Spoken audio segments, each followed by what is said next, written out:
नमस्कार, मैं doctor Sanjeev from Bharat homeopathy. इस वीडियो में आपका स्वागत करता हूं। आज के इस वीडियो में हम बात करेंगे ऐसे दो टॉपिक के ऊपर जो कि मरीज लेके आ रहे हैं मेरे सामने बहुत ज़्यादा आजकल ओपीडी में। तो उनकी क्या समस्या रहती है, क्या क्वेश्चन रहते हैं, क्या सवाल रहते हैं, जो कि ज़्यादा कपल्स मैरिड हैं और जो कि यंग एज में हैं।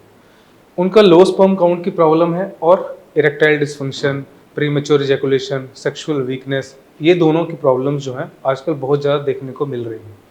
तो इसके ऊपर हम चर्चा करेंगे कि क्या इसके कारण होते हैं, क्यों ये चीज़ें जो है आजकल ज़्यादा मात्रा में हो रही हैं और इसको कैसे ठीक किया जा सकता है। सबसे पहले हम बात करते हैं लो स्पर्म काउंट की, जिसे हम ओलिगोस्पर्मिया, एंजियोस्पर्मिया कंडीशन भी कहते हैं। जो स्पर्म काउंट एक नॉर्मल इंसान में 20 मिलियन से ऊपर होना चाहिए, वो धीरे धीरे कम होता होता 20 मिलियन से नीचे जाता जाता 10 मिलियन, 15 मिलियन या 0 तक भी चला जाता है, जिसे हम एंजियोस्पर्मिया कहते हैं। और इसके ऊपर वाले कंडीशन को हम ओलिगोस्पर्मिया कहते हैं। इसके मेनली दो ही कारण हैं, एक तो आपका हार्मोन इम्बैलेंस और दूसरा आपका टेस्टिस की प्रोडक्शन, जो कि कहीं ना कहीं किसी कारण की वजह से वो अपना परफॉर्मेंस जो है, प्रोडक्शन जो है वो नहीं कर पा रहे हैं।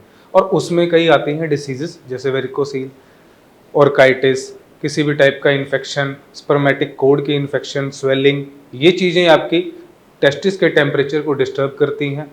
प्रॉपर न्यूट्रिशन नहीं मिल पाता है, वेंस की ब्लॉकेज होने लग जाती है, वेंस डायलेटेड होने लग जाते हैं और इसकी वजह से स्पर्म की जो एक्चुअल जो हेल्थ होनी चाहिए, एक हेल्दी स्पर्म होना चाहिए, वो तो धीरे धीरे खराब होता ही है। टेस्टिस भी अपना स्पर्म काउंट जो है वो मेंटेन नहीं कर पाता। ये तो स्पर्म काउंट की प्रॉब्लम है, जो कि आपको अपने आप ही टेस्ट करवा के आप चेक करवा सकते हैं।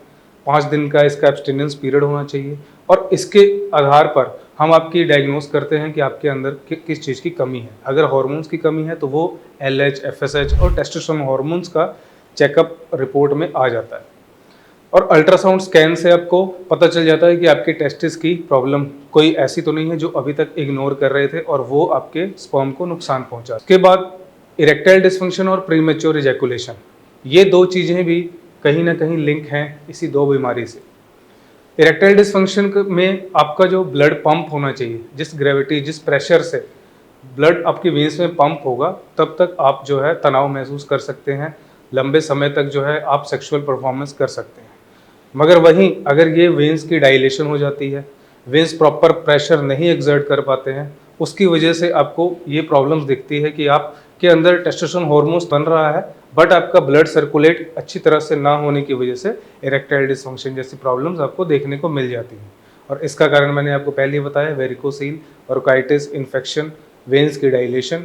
और इन सारी चीज़ों को हम जब इग्नोर करते हैं, हम ये सोचते हैं कि मेरे अंदर कोई कमी आ रही है, इरेक्टाइल डिसफंक्शन की मेडिसिन ले रहे होते हैं और इन चीज़ों के ऊपर कोई मेडिकेशन नहीं लेते हैं, तो ये धीरे धीरे आपकी एक्सट्रीम कंडीशन बन जाती है। प्रीमेच्योर इजैकुलेशन का भी इसी आधार पर ही लिंक है। आपके स्पर्म जब बनता है वो एपिडिडिम्स में स्टोर होता है। जब आपके अंदर से टेस्टोस्टेरोन हार्मोन्स आपको मैसेज पहुंचाते हैं कि आपका स्पर्म की एजुकुलेशन होनी है और वो चीज़ें कंट्रोल नहीं कर पाता है आपका टेस्टिकुलर वेन और स्पर्मेटिक कोड। ये दोनों चीज़ों में स्पर्म ट्रैवल करता है, लाइक वैस डिफरेंस है, वैस एफरेंस है, जिसमें से स्पर्म ट्रैवल करता है।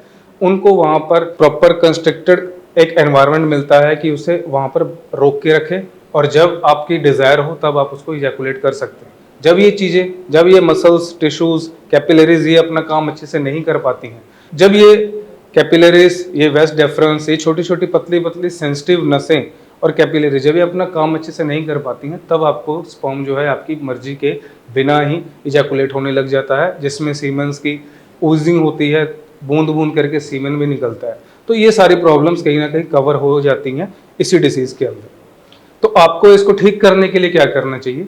सबसे पहले तो अगर आपको कोई डायग्नोस होता है वेरिकोसील, स्पर्मेटिक कोड की इन्फ्लेमेशन, इन्फेक्शन और काइटिस, तो उसका ट्रीटमेंट जल्द से जल्द स्टार्ट करें।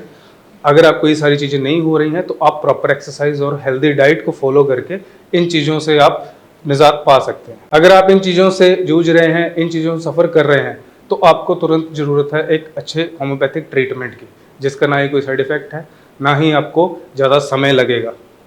धन्यवाद। इस वीडियो में इतना ही।